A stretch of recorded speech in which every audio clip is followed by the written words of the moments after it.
ఓం సమర్థ సద్గురు శ్రీ సాయినాథాయ నమ. శ్రీ సాయి లీలామృతం అధ్యాయం 29 గ్రంథ పారాయణ మహత్యం. శ్రీ సాయి ఇలా అన్నారు: నా చరిత్ర గానమే నీకు శ్రేయస్కరం. అది ఈ భూమిపై నా అవతార కార్యం యొక్క పరిపూర్ణతే.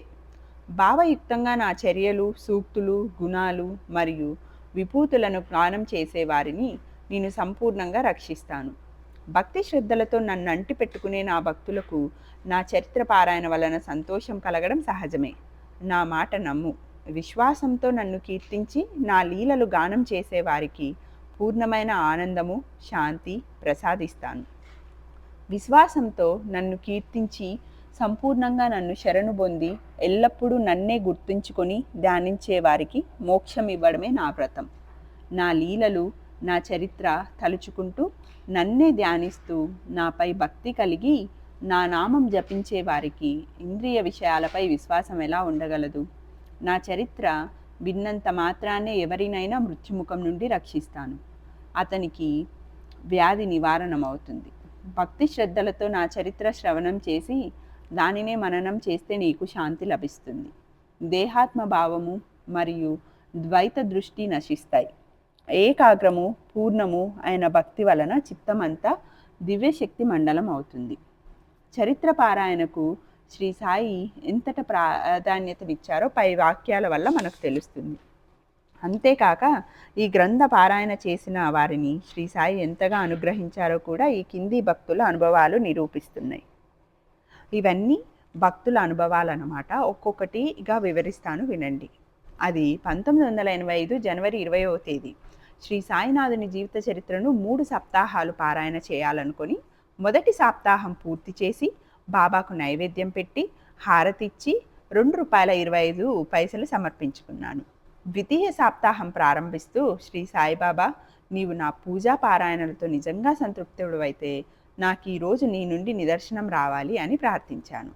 ఆ రోజు రాత్రి 7:30 గంటల ప్రాంతంలో మా అబ్బాయి పరిగెత్తుకుంటూ నా వద్దకు వచ్చి, శ్రీ సాయి మన ఇంటికి వచ్చారు. 7 గంటల ప్రాంతంలో సాయి వలె తలకట్టు వేషంతో వచ్చి మీ పేరు పెట్టి పిలిచి అమ్మను ఉన్నారా అని అడిగారు. నేను మీరింకా రాలేదని చెప్పాను. ఆయన నా కేసి చూసి, రా శ్రీనుబాబు, ఎందుకు భయం అన్నారు. నా పేరు మీకెలా తెలుసు అంటే, నాకు నీ పేరు మీ నాన్న పేరు కూడా తెలుసు అన్నారు. అమ్మతో, నేను యాత్రకు వెళ్తున్నాను, మీ వారు పూజ చేసి బాబా పటం వద్ద పెట్టిన దక్షిణ ₹2.25 తీసుకురా అన్నారు. తెచ్చిస్తే తీసుకొని, నన్నెందుకు ఎప్పుడు నిందిస్తుంటావు, మీ వారు రాగానే నేను వచ్చి వెళ్ళానని చెప్పు అన్నారు. మీ పేరేమిటి అంటే, నేను వచ్చి వెళ్ళానని చెప్పు, మీ నాన్న కనుక్కుంటాడు అని ఆశీర్వదించి వెళ్ళిపోయారు అని చెప్పాడు. నేను కోరినట్లు బాబా దర్శనము నిదర్శనము కూడా ఇచ్చారు. ఇలా రాసినది డి ప్రభాకర్ రావు. ఇప్పుడు మరొకరి అనుభవం విందాం. మీ వద్ద నుండి శ్రీ సాయి లీలామృతం తెప్పించుకొని పారాయణ పూర్తి చేసేసరికి ఉద్యోగంలో సమస్యలు సులభంగా విడిపోయాయి. రద్దు కాబోయిన ఉత్తర్వులు నాకు అనుకూలమైనవి నిలిచాయి. అన్నింటా నాకు విజయమే లభిస్తున్నది. ఇంట్లో అందరము సాయి భక్తులమై సాయి చరిత్ర నిత్య పారాయణం చేస్తున్నాం. నెల్లూరు నుండి వి శివరామయ్య గారు అలా రాశారు. ఇప్పుడు ఎం చౌడప్ప సోమలాపురం గారి అనుభవం విందాం. శ్రీ భరద్వాజ గారు రాసిన శ్రీ సాయి లీలామృతం పూర్తిగా చదివే లోపల మనసు ఎంతో ప్రశాంతమైంది. తెలుగులో ఇంతవరకు అటువంటి పుస్తకం వెలువడలేదు. కె శ్రీనివాసరావు, అల్లూరు ఇలా రాశారు. నాకు ఫిబ్రవరి 5, 1981 గురువారం రాత్రి కల వచ్చింది. నేను షిరిడి వెళ్ళాను. తెల్లని కప్ని ధరించి పద్మాసనంలో బాబా ఒక పంచలో కూర్చొని ఉన్నారు. వారి వెనుక దుని ఉన్నది. నేను దక్షిణ ఇవ్వడానికి జేబులో చేయి పెట్టుకుంటే 25 పైసల నాణం వచ్చింది. 10 పైసల నాణం కోసం మరలా జేబులో చేయి పెట్టుకుంటే మరలా 25 పైసల నాణమే వచ్చింది. దానిని దుని దగ్గర ఉంచగానే బాబా, షికారుకు వెళ్దాంరా అని చుట్టూరా కొంత ప్రహరీ, కొంత కంచకల ఒక తోటలోకి తీసుకెళ్లారు. అక్కడ కొంచెం సంభాషణ జరిగాక, నేను శ్రీ సాయి లీలామృతం పారాయణ చేయవచ్చా అన్నాను. ఆయన చేయమన్నట్లు తల ఊపారు. మరుక్షణమే వారి గుడ్డలు కాషాయ రంగులోకి మారాయి. నాకు మెలకువ వచ్చింది. అప్పుడు గుర్తొచ్చింది, శ్రీ సాయి లీలామృతంలో 25 పేజీలు మాత్రమే చదివి అనివార్య కారణాల వల్ల ఆపివేశాను. తర్వాత ఆ సంగతే మర్చిపోయాను. శ్రీగంధ పారాయణ చేస్తే షిరిడీలో బాబాకు దక్షిణ సమర్పించినట్లు అవుతుందని తెలుసుకున్నాను. కామేశ్వరమ్మ ఇలా రాశారు. కామేశ్వరమ్మ ఒంగోలు తమకు తెలిసిన వారి నుండి శ్రీ సాయి లీలామృతం తీసుకుని శ్రద్ధగా పారాయణ చేసింది. కొంతకాలంగా ఆమెకు మూర్ఛ వ్యాధి, వెన్నులో వెన్నునొప్పి వచ్చి ఏ చికిత్సకు తగ్గలేదు. అది తగ్గించమని బాబాను ప్రార్థించి పారాయణ చేస్తుండగా ఒకనాటి రాత్రి శ్రీ సాయి డాక్టర్ వలె స్వప్న దర్శనమిచ్చి ఇంజెక్షన్ చేశారు. ఆ నొప్పికి మెలకువ వచ్చి చూస్తే ఇంజెక్షన్ చేసిన గుర్తు స్పష్టంగా కనిపించింది. అంతటితో ఆ వ్యాధి తగ్గిపోయింది. ఆమె మరింత భక్తితో పారాయణ చేస్తుంటే ధ్యానానికి కూర్చోగానే షిరిడీలో సాయికి ఎదురుగా కూర్చున్నట్లు భావోద్రేకం కలిగి బాహ్య స్మృతి లేకుండా 5-6 గంటల సేపు కూర్చుండిపోయేది. ఆమెకి ఇంకెన్నో దివ్యానుభవాలు కలుగుతుండేవి. ఉదాహరణకు 1968 సంవత్సరం మార్చి నెల 9వ తేదీన రాత్రి ఆమెకు కలలో ఎవరో పాముల వాళ్ళిద్దరూ వాకిట్లో నిలబడి బెదిరిస్తున్నారు. ఇంతలో తెల్లని దుస్తులు ధరించిన ఎదురింటి ముస్లింల అబ్బాయి వచ్చి వాళ్ళను ఉర్దూలో తిట్టి తరిమేశాడు. మర్నాడు గురువారం సాయంత్రం ఆ అబ్బాయి వాళ్ళ ఇంటికి వస్తే ఆ కళ సంగతి చెప్పాను. సాయి అలా దర్శనమిచ్చి ఆపద నివారించి ఉంటారని అతను అన్నాడు. నాటి రాత్రి ఆమెకు కలలో ఒక దున్నపోతూ భీకరులైన 4 నల్లటి మనుషులు కనిపించి ఆమె మెడకు తాడి కట్టి లాగుతున్నారు. ఆమె భయంతో కేక వేసి నిద్ర లేచింది. మరలా నిద్ర పట్టాక మరలా ఆ 4 ఆమె మంచం చుట్టూ తిరుగుతున్నట్లు కల వచ్చింది. అంతలో తెల్లని వస్త్రాలు ధరించిన వేరొకరు వాళ్ళను తిట్టి వెళ్ళగొట్టారు.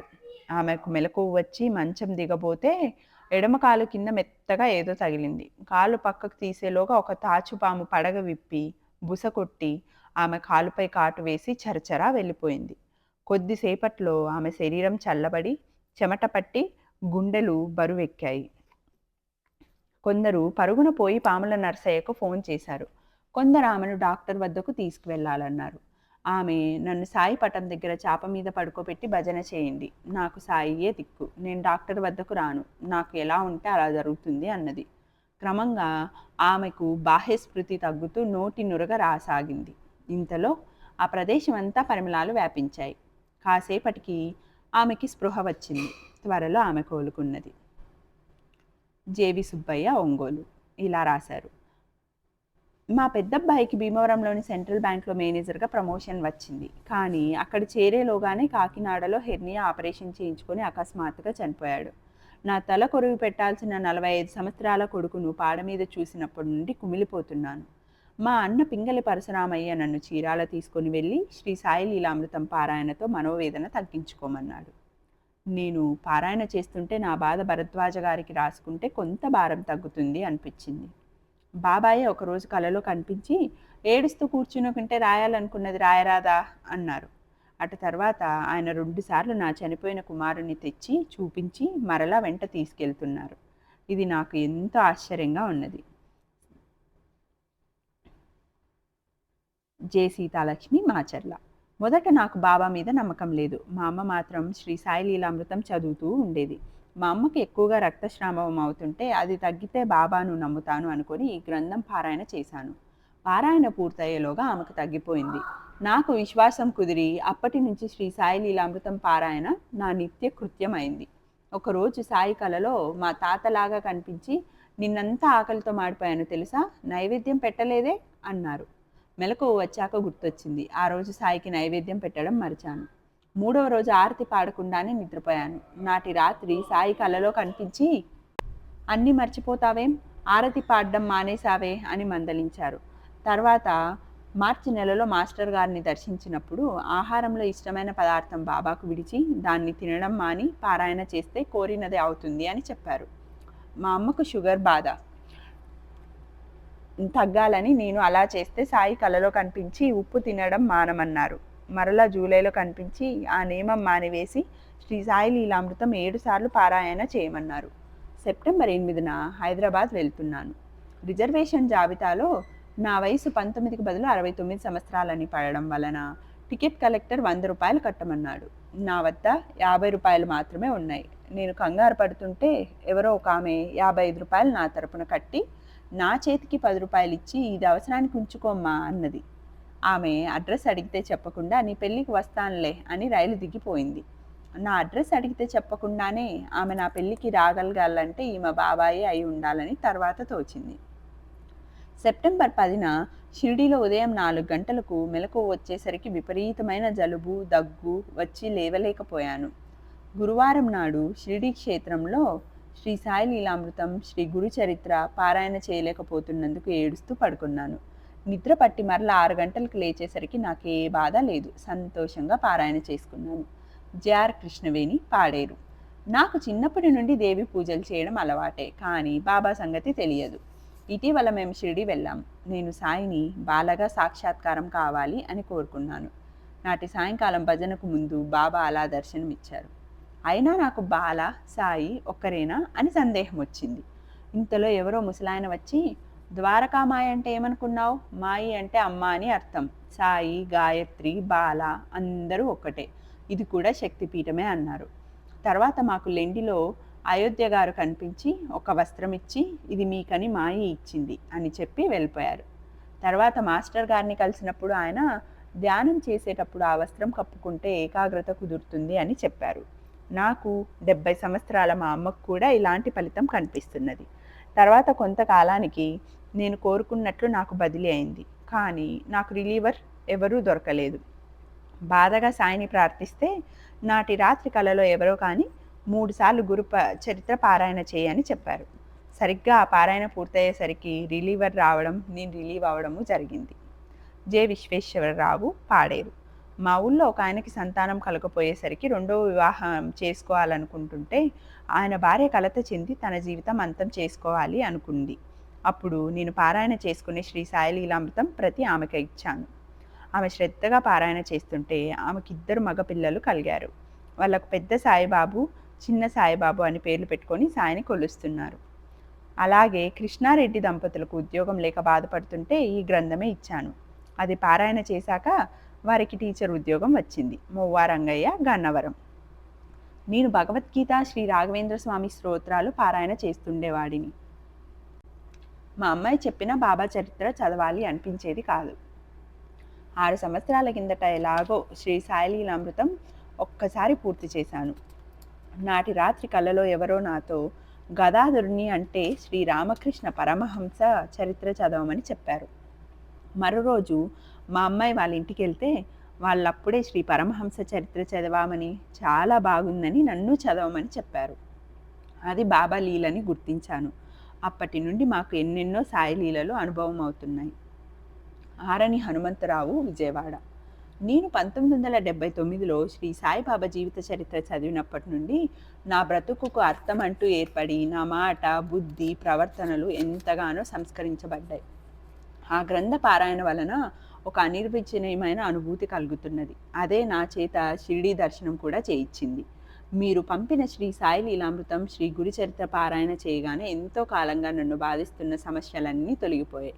మా చిన్నాన్న అబ్బాయి గారికి ఇంతకు ముందే ఎన్నో ఆపరేషన్లు జరిగాయి. ఇటీవల ఒకరోజు వాడికి 40 వాంతులు, 40 సార్లు బేదులై స్పృహ లేని స్థితిలో వేలూరు ఆసుపత్రిలో చేర్పించారు. డాక్టర్లేమో ఆశ లేదని చెప్పారు. నేను బాబాను ప్రార్థించమని అతని అక్కతో చెప్పాను. ఆ రాత్రి ఆ పిల్లవాడికి విభూతి పెట్టమని నేను మా పిన్నమ్మతో చెబుతున్నట్టు కల వచ్చింది. ఆ వెంటనే అతడు పూర్తిగా కోలుకున్నాడు. ఎం మనోరమ, బండ్లవల్లి. నాకు 1983లో కడుపు నొప్పి, పొత్తి కడుపులో ఏదో తిరుగుతున్నట్టుగా ఉండి ఎంతో బాధపడేదాన్ని. డాక్టర్లు ఆపరేషన్ ఒక్కటే మార్గమని, కానీ ఆపరేషన్ చేసినా నేను బ్రతకడం అనుమానాస్పదమేనని ఆపరేషన్కు మద్రాసు వెళ్ళాలని చెప్పారు. ఒకరోజు మా పెద్దబ్బాయి బాబా గుడికి వెళ్ళినప్పుడు అచ్చటి వారు చదువుతున్న బాబా లీలలు విని వచ్చి బాబానే ప్రార్థించుకోమన్నాడు. ఎందరికి ముక్కినా లాభం లేనిది బాబా వల్ల మాత్రం ఏమవుతుందిలే అనుకున్నాను. నాటు రాత్రి నాకు కలలో బాబా డాక్టర్ వేషంలో కనిపించారు.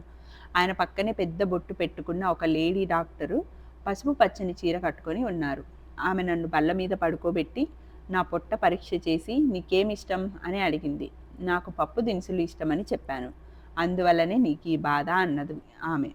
ఇంతలోనే ఆ డాక్టరు టెన్నిస్ బంతి కంటే పెద్ద ప్రమాణంలో ఉన్న గడ్డను తీసి చూపి, ఇది తొలగించాను, నీకు ఇంకా బాధ ఉండదు, రేపు కొద్దిగా నొప్పి ఉంటుంది, ఎల్లుండి అన్నం తిను అని చెప్పారు. నాకు మెలకువ వచ్చి చూస్తే టైం 5 గంటలైంది. నా పొట్ట మీద పొడుగాటి చార కనిపించింది. మరలా మరుసటి రాత్రి ఆ డాక్టర్ కనిపించి రేపు చారన్నం తిను అన్నారు. ఆ రోజు నుండి నాకు ఆ నొప్పి లేదు, వాంతి లేదు. ముత్తరాజు వెంకట సౌభాగ్యలక్ష్మి, ఒంగోలు. శ్రీ సాయి లీలామృతం, శ్రీ గురు చరిత్ర పారాయణ చేస్తున్నప్పటి నుండి జటిలమైన సమస్యలు ఎన్నో పరిష్కారమై మనసుకు ఎంతో హాయిగా ఉన్నది. ఈ మధ్య మా సంస్థలో ఒక ఉన్నతాధికారి చేసిన అనుచితమైన నిర్ణయం వలన నాకు 1200 రూపాయలు నష్టం వచ్చే ప్రమాదం ఏర్పడింది. ఆ నిర్ణయం అనుచితమని ఎంత వివరించినా ఆయన తన నిర్ణయం మార్చుకునే ప్రశ్నే లేదు అన్నారు. ఈ విషయమై నేను పారాయణ చేస్తుండగా ఆయన పదవీ విరమణ చేయబోతున్నారని తెలిసింది.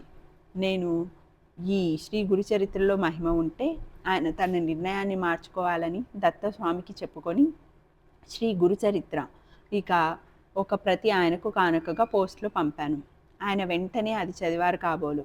అదెంతో మహిమగల గ్రంథమని, ఎంతో మంచి పుస్తకం పంపానని, తన నిర్ణయం ఉపసంహరించుకుంటున్నానని ఆయన జాబు రాశారు. ఈ గ్రంథం చేరినంతనే ఒక వ్యక్తిలో అంత మార్పు వచ్చిందంటే 108 సార్లు పారాయణ చేసిన వారిలో ఎంతటి మార్పు వచ్చి ఉండాలి. అందుకే భరద్వాజ మాస్టర్ గారు ప్రతి వారితోనూ శ్రీ గురుచరిత్ర కూడా నిత్య పారాయణ చేయమని చెబుతూ ఉంటారు. బి కేశవరావు, విశాఖపట్నం. చిన్నప్పుడు మా పుట్టింట్లో బాబాను పూజించుకునేవాళ్ళం. పెళ్ళి అయ్యాక అందుకు అవకాశమే లేకుండా పోయింది. మానసికంగా కూడా నేను ఎంతో బాధపడ్డాను.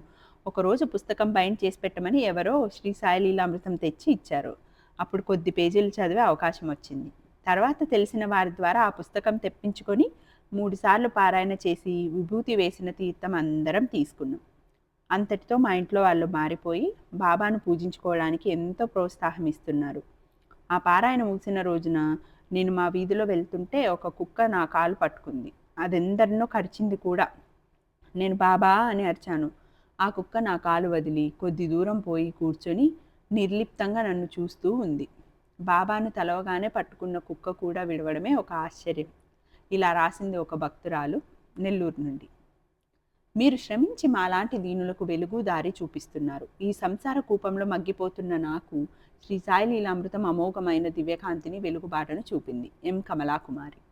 సాయి కృప వలన నా శ్రీమతి శ్రీ సాయిబాబా జీవిత చరిత్ర 9 సార్లు, శ్రీ గురుచరిత్ర 9 సార్లు పారాయణ చేసి అకల్కోట స్వామి చరిత్ర చదువుతూ ఉండగా స్వప్నంలో దివ్య పురుషుడైన ఒక మహాత్ముడు దర్శనమిచ్చి 2 మామిడి పండ్లు ప్రసాదించాడు. ఆ మర్నాడే మా ఆశలు నిజం చేస్తూ మాకు బాబు జన్మించాడు. శ్రీనివాసులు, సూలూరుపేట. జనవరి 1981లో మకర సంక్రాంతికి అయ్యప్ప స్వామి దర్శనానికి వెళ్ళదలిచి మాల ధరించాను. ఈ దీక్ష పూనడానికి ముందు శ్రీ సాయి లీలామృతం, శ్రీ గురుచరిత్ర పారాయణ చేశాను. తర్వాత వ్యానులో బయలుదేరి ఒక తెల్లవారుజామున కాలినడకన కొండకు బయలుదేరే చోటికి చేరాను. కొంత దూరం వెళ్ళాక కొండలు చూస్తుంటే ముందుకు సాగగలనా అని భయం మొదలైంది. అప్పటి నా వయసు 49 సంవత్సరాలు. మొత్తం 45 మైళ్ళు నడవలసి ఉన్నది. సాయంత్రం 6 గంటలకు మేము వెళ్ళే దారి ఇరుకుగా అయింది. చాలా జాగ్రత్తగా వెళ్ళాలి. చీకటి పడింది. నాకు పూర్తిగా నీరసం వచ్చి నా సాయిబాబా నాకు గుర్తుకు వచ్చాడు. కాలు ఎత్తితే రెండో కాళ్ళు మోపడం బాధగా ఉంది. కొద్ది క్షణాలలో చేతిలో కర్ర పట్టుకొని కాళ్ళకు రబ్బలు చెప్పులున్న ఒక వృద్ధుడు నన్ను కలుసుకొని నా ఎడమ చేయి వారి సంకలో పెట్టుకొని భయం లేదు, నా వెంట నడువు అన్నారు. వారి చెంకలో నా చేయి పెట్టుకోగానే నా నీరసమంతా తొలగిపోయింది. అరగంటలో లైట్లు వెలుగుతున్న ఒక విశాలమైన ప్రదేశం చేరుకున్నాం. అప్రయత్నంగా నా చేయి వారి చంకలో నుండి జారిపోయింది. వారు కూడా ఉన్నారని తలచి కొన్ని అడుగులు వేసి వారిని కలుసుకొని వందనం తెలపాలని చూశాను. కానీ వారు ఎక్కడా కనిపించలేదు. శ్రీ సాయినాథుడే ఆ రూపంలో వచ్చి నన్ను ఆ కష్టమైన బాట దాటించి అదృశ్యమయ్యారు. చివరకు స్వామి సన్నిధానంలో మెట్ల దగ్గరకు చేరగానే ఆ జనం ఒత్తిడికి నాకు శ్వాస ఆడక అవి నా ఆఖరి క్షణాలా అనిపించింది. ఆ తొక్కిడికి కొందరు కింద పడిపోయారు, కొందరు ఇరుముడులు పడిపోయాయి. అయినా నేను ఎలాగో మెట్ల దగ్గరకు చేరి టెంకాయ కొట్టగలిగాను. తర్వాత కన్ను మూసి తెరిచే లోపల నేను 18 మెట్ల పైనున్నాను. అక్కడికి ఎలా రాగలిగానా అని నాకే ఆశ్చర్యం వేసింది. స్వామిని దర్శించుకొని సుఖంగా ఇల్లు చేరాను. దయాల్ శరణ్, కర్నూలు. శ్రీ సాయి లీలామృతం మొదటి ముద్రణలో ప్రూఫ్ల వలెనున్న కొద్ది పేజీలు మాత్రమే పిన్ను కుట్టినవి ఒక భక్తుని ద్వారా దొరికాయి. వాటిని శ్రద్ధతో పఠించాక నాకు కొన్ని మంచి సంఘటనలు జరిగాయి. తర్వాత ఏమో పూర్తి పుస్తకం దొరికింది. ఈ మధ్యనే మిత్రులు ఒకరిచ్చారు. పద్ధతి ప్రకారం పారాయణ చేయకపోయినా అక్కడక్కడ ఘట్టాలు చదువుతున్నప్పుడంతా శరీరం వనకడం, ఆనంద బష్పాలు రాలడం జరుగుతున్నది. కె తిరువెంగళం, అత్తూరు. నేను చిన్నప్పటి నుండి శ్రీ సాయిని సేవిస్తున్న ఆయనపై నాకు సంపూర్ణ విశ్వాసం కలగలేదు. అంతేకాక సాయిని హిందూ దేవతా అవతారంగా భావించడం నాకు అంతగా నచ్చేది కాదు. 1986 మార్చిలో శ్రీ సాయి లీలామృతం పారాయణ మొదలుపెట్టాను. కానీ నా మనసులో కొన్ని అనుమానాలు ఉండేవి. మన ఋషులు రాసినవి, రామాయణం మొదలైనవన్నీ సంస్కృతంలో రాసినవి, మంత్రపూరితమైనవి. గురూపదేశానంతరం అలాంటివి పారాయణ చేస్తే ఫలితం ఉంటుంది. కానీ ఒక ముస్లిం ఫకీరు గురించిన చరిత్ర మాస్టర్ లాంటి సామాన్య మానవుడు తెలుగులో రాసిన రచనలు చదివితే ఫలితం ఉంటుందా అనేదే నా అనుమానం. పారాయణ మొదలుపెట్టిన 4 రోజులకు నాకు కలలో శివలింగంలో నుండి ఈశ్వరుడు, ఆయనలో నుండి నరసింహస్వామి దర్శనమిచ్చి, నీకు తెలుగులో రాసిన మాస్టర్ గారి రచనలు ఫలితం ఇస్తాయా అని అనుమానం పెట్టుకోవద్దు. తప్పక ఫలితం ఉంటుంది. శ్రీ సాయి లీలామృతము, శ్రీ గురు చరిత్రలే కాక ఇంకా ఇతర రచనలు కూడా చదవాలి అంటూ ఏవో కొన్ని పుస్తకాలు నా చేతిలో ఉంచారు. ఆ తర్వాత మా పాపకు కూడా సాయి విగ్రహంలో నుండి బాబా వచ్చి శ్రీ నరసింహస్వామిగా మారిపోయినట్టు కల వచ్చింది. శ్రీ సాయి లీలామృతం, శ్రీ గురు చరిత్ర పారాయణ గురించి సాయిబాబా స్వయంగా కాక నేను ఏ హిందూ దేవతలను ఆరాధిస్తుంటానో ఆ దేవుళ్ళే స్వయంగా వచ్చి చెప్పడం, ఆ దేవతలు సాయిబాబా ఒక్కరేనని నిరూపించడం జరిగిన తర్వాత నా సందేహాలన్నీ తీరిపోయాయి. శ్రీ సాయి లీలామృత పారాయణ వల్లే నాకే కాక ఇతరుల కోసం నేను చేసిన పారాయణలు కూడా వెంటనే ఫలితం చూపించడం నా స్వానుభవం. ఇలా రాసినది త్రికూటం నటరాజ బాబా, కర్నూలు. ఇంతటితో సాయి లీలామృతం పూర్తయినది. ఓం నమో సాయిరామ్.